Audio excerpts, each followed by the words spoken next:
Vignette Coffee, co-founded, co-owned, and operated by Michael Harwood and Mandy Spirito. Michael Harwood of Vignette Coffee reached out to the Guilford County, North Carolina Cooperative Extension Office, and he spoke with me, Vincent Webb, Family Consumer Sciences agent, and we talked about the placement of this coffee roastery. We also talked about what it takes to start a food business here in North Carolina. And now they're here serving the not only Greensboro community, but the Guilford County community at large. And they are building themselves as a staple. They have really blessed the Greensboro community with their local roasted coffee. And they can also tell you about the relationships that they have with their growers. You can go to a lot of the coffee shops around Greensboro and see their coffee beans and taste. And then they also deliver to a few places around the United States. So that's Vignette Coffee. Take a cup and enjoy. So let's jump into you all's relationship with the growers. Yeah, that's a great question, and I'm really glad you brought that up because I feel like that's often a missing part of the conversation when people come to get coffee. Now, I'm not thinking about every source of every product that I'm always buying, but when you have a system that historically has given producers or farmers a very small share of the pie and yet asked them to do the riskiest work. So as our generation, and we're standing on the shoulders of other buyers who have had these stronger ethics, you're looking for transparency, you're looking for relationship building, you're looking to have partnerships, both importers, exporters, and producers, where you're going to build trust over a period of time. Right on. And the bare bones of it is that you're going to pay a higher price per pound for better quality coffee.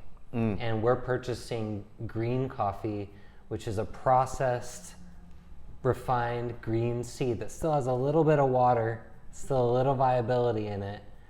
And then Mandy's going to take that and do her roasting work with it. Okay. But what's important to us is that we're treating people, the land, and everybody that works in that system with respect. And everybody's able to have a livelihood out of that. Nobody's getting pushed down and being taken advantage of so that we can enjoy the fruits of their labor. As longtime labor workers behind the bar ourselves, we see where the service industry needs to head, and that gives us a little bit of a fighter spirit when it comes to advocating for producers as well.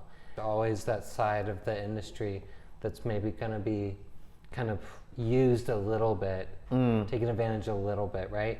And it's time to end those cycles. So it really does come down to being able to look people in the eye, being able to grade and appraise coffee technically correct. So we're both trained to be able to do that. Okay. Because how else do we know what we're getting and the work that's been put into it? Right. People ask us this all the time, and it's a great question.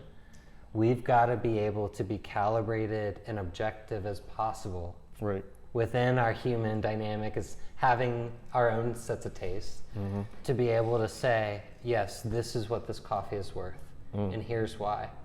But that's never enough, because it also, again, comes back to our people being taken care of in this. It's not just a quality grade in the cup. Right.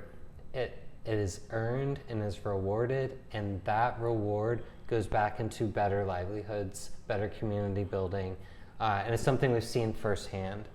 When producers sell specialty grade coffee and they earn more money, they're able to do better for themselves and their community. And in a lot of very rural coffee growing communities, there's not public schools, there's not community centers. These are things that have to be built by neighbors. So that gumption really takes having that resource to be able to do that. And so to feel connected to that community building 5,000 miles away, 10,000 miles away feels good because they're still our neighbor. Right. How do you see Vignette Coffee just being a staple and an asset in the Guilford County community, or Greensboro to drill it down? Yeah. That's a great question. I feel like the first thing I want to do to be a staple is be a place where people feel comfortable here. All right. Like all types of people. And that is probably, I mean, I know I'm a roaster, I know I hide in the back, but that is probably the number one thing I love doing in this business, is making people feel like they belong somewhere.